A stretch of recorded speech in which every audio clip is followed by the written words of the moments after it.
Germany में जाके कह रहे हैं हम जर्मन को नहीं मानेंगे। अभी आज हैम्बर्ग में जर्मनी ने 4 मस्जिदों को बंद कर दिया। जर्मनी के अंदर हैम्बर्ग के अंदर उन्होंने मस्जिद, एक बहुत बड़ा इस्लामिक सेंटर था, उसको बंद कर दिया कि ये टेररिस्ट एक्टिविटीज के अंदर इन्वॉल्व है। लेकिन मुझे ये बताएं, ये जितने लोग यहाँ पे आते हैं, पॉलिटिकल असाइलम लेते हैं या जिस तरह चलो भाग के आगे पैसा कमाने के, ये कंट्रीज तुम्हें फीड करते हैं, ये तुम्हें संभालते हैं, सिटीजनशिप में देते हैं। सऊदी अरेबिया वाले तो रफीक मस्कीन करके आप चाहे 50 साल बाहर हैं, जाति दबा जूता मारते कहते भाग जाओ, याद नजर ना आना। बिल्कुल। यहाँ ये सिटीजनशिप देते हैं, तुम्हें रिस्पेक्ट देते हैं, वोटिंग राइट्स देते हैं। कभी कोशिश की है कि आप इंटीग्रेट करें, इनके सिस्टम का हिस्सा बने? पाकिस्तानी जब जहां जाता है तो समाज की जो कल्चर है उससे नफरत करने लगता है। अमेरिका के अंदर 4 जुलाई को सेलिब्रेट नहीं किया था। 14 अगस्त के बहाने पाकिस्तान से लोगों से पैसे लेकर उनको सिंगर बना के यहां लाया जाता है। 1-2 दिन ड्रामा करके फिर यहाँ टैक्सी चला रहे होते हैं। ये आज से नहीं हो रहा, मैं जब से यहाँ 35-40 साल से ये देख रहा हूं। 14 अगस्त पे सारी खवातीन जो है वहां इकट्ठी हो जाएंगी, ऊपर एक स्टेज पे चढ़ जाएगा गाना। 4 जुलाई का पता ही नहीं किसी। और मस्जिदों के अंदर आरजू, मैं ये हैम्बर्ग में उन्होंने जो किया है, इसको यहां से कंपैरिजन करना चाह रहा हूं अमेरिका के साथ। अमेरिका के अंदर मस्जिदों में आर वीजा, रिलीजियस वीजा दिया जाता है। वो वीजे भी बिकते हैं, वो वीजे भी बेचे जाते हैं। पाकिस्तान से ऐसे लोगों को जिनकी हाई स्कूल भी एजुकेशन नहीं है, जिनको इस्लाम का अल्फो-बे नहीं पता, उनको पैसे लेके आर वीजे पे यहां लाके उनको ग्रीन कार्ड दे दिए जाते हैं। फिर वो मस्जिदों में जो प्रीच करते हैं इनके बच्चों को, वो अब जर्मनी वाले ये ना करें तो क्या करें? हम लाते हैं टॉक शोज और अनलिमिटेड एंटरटेनमेंट सिर्फ यूट्यूब पर। अगर आपने अभी तक हमारा चैनल सब्सक्राइब नहीं किया तो अभी सब्सक्राइब करें और बेल आइकॉन को क्लिक करके हमारी लेटेस्ट वीडियोस के बारे में अपडेट जानें। हम अपनी आइडेंटिटी की तो हम बात करते हैं, अपनी रिस्पेक्ट की भी हमें फिक्र नहीं है। पाकिस्तानी हो कोई भी हो, तो हमें ये नहीं होता कि हमें कभी हमारे जो प्राइम मिनिस्टर हैं उसको अमेरिका के एयरपोर्ट के ऊपर उसकी कपड़े उतार कर तलाशी ली जाती है। कभी हमारे जो है वो प्राइम मिनिस्टर को बाहर किसी जो सेमिनार होता है या मीटिंग्स होती है तो बिल्कुल एक खुले लाइन लगा दी जाता है, एक साइड पे खड़ा कर दिया जाता है। और कभी हमारे जो इस तरह के जो नौजवान है वो बताए जाते हैं कि मैं मजाक से, एक बंदे ने मुझे एक लतीफ़ा भेजा था, एक बात शेयर की थी, वो कह रहे कि हमारे पासपोर्ट की इतनी इज्जत है कि जब बाहर हम किसी को दिखाते हैं तो वो कहते हैं कि इधर साइड पे हो जाओ। तो वो कहते हैं कि इतनी पावर है कि हमें वो लाइन से निकाल कर एक साइड पे खड़ा कर देते हैं। अभी ये जो वाकया हुआ, इसी तरह के बेशुमार वाकये हम देखते हैं कि वो पाकिस्तानियों के साथ इस तरह का सलूक होता है फॉरेन के अंदर। आप भी जर्मनी में भी रहे हैं, आप सेंट्रल एशिया में भी रहे हैं, आपने भी देखा होगा कि पाकिस्तानियों के साथ एक इम्तियाजी सलूक होता है वहाँ पर। तो इसकी रीज़न क्या है? पाकिस्तानियों के साथ ही ऐसे क्यों होता है? मुझे अब कुछ हमारे जो पाकिस्तानी भाई बाहर हैं वो ये कहते हैं कि हमें जब भी पुलिस वाले वहाँ पर रोकते हैं या कोई इस तरह इंटेरोगेट करते हैं तो हम बताते हैं कि हम पाकिस्तानी नहीं, हम इंडियन हैं, तो हमारी जान बच जाती है। तो वजह क्या है कि पाकिस्तानी जो है वो उनको क्यों इंटेरोगेट किया जाता है, उनकी रिस्पेक्ट क्यों नहीं है बाहर? पाकिस्तानी कौन है ये समझना पड़ेगा ना। पाकिस्तानी कौन है और इंडियन कौन है?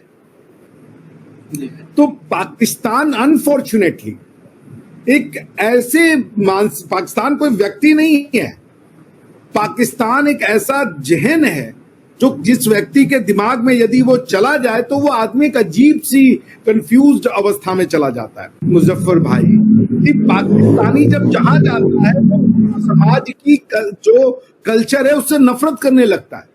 वो ब्रिटेन में जाके कह रहा है हम ब्रिटेन सिस्टम को नहीं मानेंगे, वो जर्मनी में जाके कह रहा है हम जर्मन को नहीं मानेंगे। अभी आज हैम्बर्ग में जर्मनी ने 4 मस्जिदों को बंद कर दिया। क्या करें आप? तो उन्होंने ठीक किया आपके ख्याल से? ठीक किया? यहाँ मैं बिल्कुल ठीक किया। अगर उसके शाहिद मौजूद है कि वो हमास को या टेररिस्ट ऑर्गेनाइजेशन किसी को कर रहे हैं, उसको बैन करना। बिल्कुल।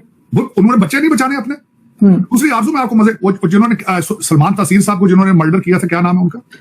जी वो मुमताज कादरी साहब, जिन्होंने उनको मर्डर किया था, उनका बहुत बड़ा रोजा बना दिया, मकबरा बना दिया। हाँ, इस्लामाबाद में। ठीक है।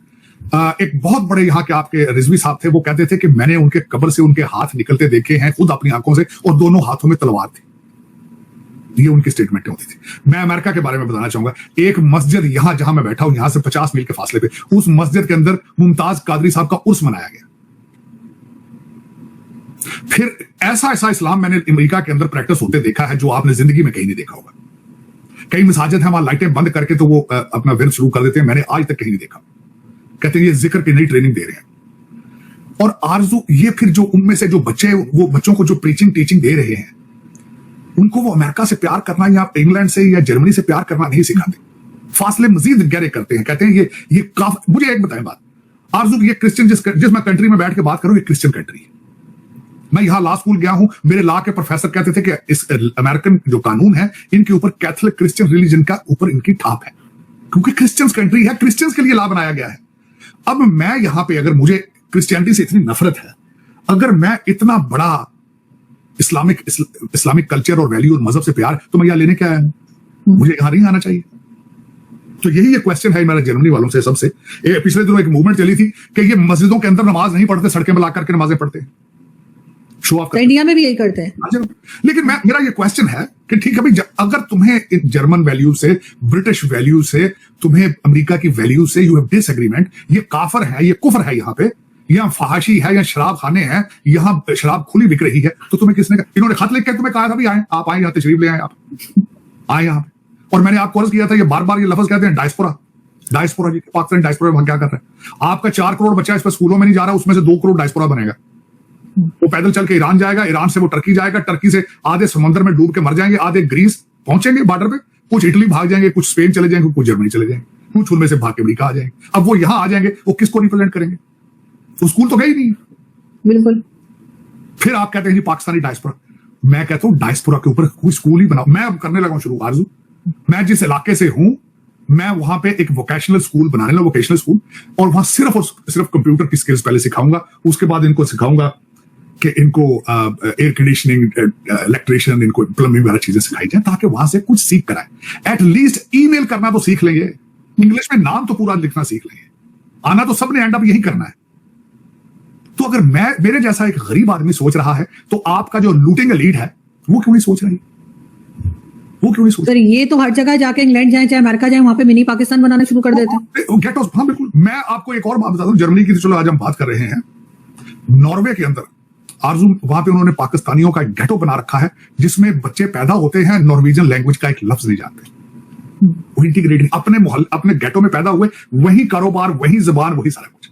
फिर कल को आप नॉर्वेजियंस को किस तरह ब्लेम करेंगे जी, वो आपकी मस्जिदें बंद करने लगे, आपको डिपोर्ट तो बेचारे कर नहीं सकते, वो पैदा वहीं हुए, मजबूर है वहां। मेरा बल्कि मैं ऐलान कई दफा कहता हूं, कई लौंडे लफाड़ों को ये चीज पसंद नहीं है। आपके इस्लामिक इमिग्रेशन ने जहां जहां आप माइग्रेट किया है, आपने उनको एज ए सोसाइटी क्या दिया है? मैं यहां एक ओपन चैलेंज हर दफा करता हूं, जब भी मैं बैठता हूं बड़ी गैदरिंग के अंदर, मैं सबसे पहले ये क्वेश्चन करता हूं, तुम्हारे बच्चों में से आज तक कभी किसी ने फायर डिपार्टमेंट के लिए वॉलंटियर किया है? लोग फ्री ऑफ कॉस्ट जाके वहां काम करते हैं, हॉस्पिटल्स में चले जाएं, वहां पर रिटायर्ड लोग बैठे आपका पेपर वर्क कर रहे होते हैं। कभी आज तक किसी उनमें आप देख लें कोई पाकिस्तानी नजर आए, मेरे गिरबान को पकड़ लें आप? हमें पता ही नहीं कि सोसाइटी को, मैं रोजाना सड़कों पे लोग देखता हूं, गोरे सड़कें साफ कर रहे हैं, ट्रैश साफ कर रहे हैं, कभी आज तक आपने देखा? मैं चैलेंज करता हूं, मुझे बता दें, मुझे तस्वीर खींच के भेजें आप। आपने किसी को देखा हो, आपने किसी पाकिस्तानी को फायर डिपार्टमेंट में सर्व करते, गली साफ करते देखा हो किसी वेस्टर्न सिविलाइजेशन में, कंट्रीज में? फिर आप कहते हैं अब जर्मनी में एक मस्जिद आप बंद की है, ये तो आपकी खबर आ गई है, और चाइना के अंदर दाढ़ी रखने पे बैन है, रोजा रखने पे बैन है, उसका तो बोलते नहीं, कहते कि हमारी हिमालय से ऊंची दोस्ती है इनके साथ, समंदर से गहरी, पता नहीं फलां फलां चीजें हैं। वो यहाँ पे अब डेविड लू ने कह दिया, वो जो आपका अजीज है, जहां आप ले रहे हैं 7 बिलियन IMF से, उसने परसों सेनेट की कमेटी में कह दिया, for Pakistan China is past, America is the future. क्या करोगे? वो हिमालय से ऊंची दोस्ती का क्या करोगे भाई? अब वो सड़कें उखाओ, सी पैक उनको पैक करके ले जाओ, हम तो अमेरिका जा रहे हैं सारे, कहो ना उनसे। तो आपको ये वीडियो कैसा लगा कमेंट बॉक्स में जरूर लिखिए, इस वीडियो को लाइक कीजिए, शेयर कीजिए, सब्सक्राइब करना ना भूलिए आपके चैनल EFC.Z को। तो मिलते हैं अगली वीडियो में। जय हिंद।